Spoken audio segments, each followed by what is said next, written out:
Well, let's get more analysis on the results that we've seen today here in Taiwan. And let's speak with Wang Wen. He's a former chief opinion editor at Global Times and is now professor and executive dean at Chongyang Institute for Financial Studies at Renmin University of China.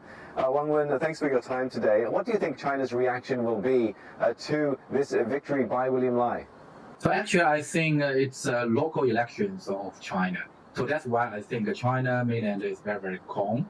And in fact, I think the Taiwan policy in China mainland will not change. At least the 3 points. First, China must be reunified, and it is bound to be reunified. No strength can split China. Second, we want to reunify peacefully, but do not promise to give up force.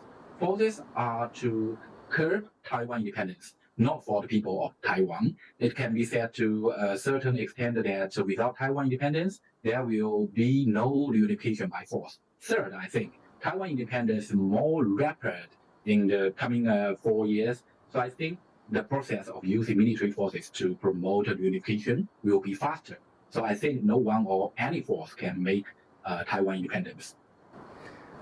Just to come back on you on that, we've seen today sort of democracy in action here in Taiwan, free and fair elections, a transparent process of democracy. Does China really have a claim over Taiwan? I think you call it democracy, but in China eyes, that it's a very typical local election. So for the result, I think everything is expected. In fact, I would not be surprised by any result, because nowadays we all know the DPP continues to be in power, but the political structure on the island will not form a significant impact on the stability of cross-strait relations. Maybe in the future there may be a storm or there may be a cooperation, but as I said, they are just processes, and the final result cannot be changed. That is a final cross-strait reunification. So I think let me look at the future. If the DPP provokes on Taiwan independence, there are many ways to fight back in China mainland. And if DPP dare to announce Taiwan independence, then I think the result can only be reunified by force, and the DPP leaders are eventually arrested and face a legal trial. You call them local elections, but that's not how it's seen here in Taiwan. In fact, the Taiwanese identity, as we've seen and we've spoken to our guests here throughout the day here, only seems to be growing. The more China-friendly KMT party seems to be doing worse, as there seems to be a stronger rise in sentiment here in Taiwan to be more independent, even if they are not pushing verbally for independence in the short term. So I think most of ordinary people in China mainland, nowadays we have very low attention to Taiwan elections because we really think it's local elections. So if you ask those netizens, I think many of the Chinese netizens in mainland, they want to solve a problem with force. But most of Chinese mainland people, they believe that the central government is capable of better realizing a peaceful reunification.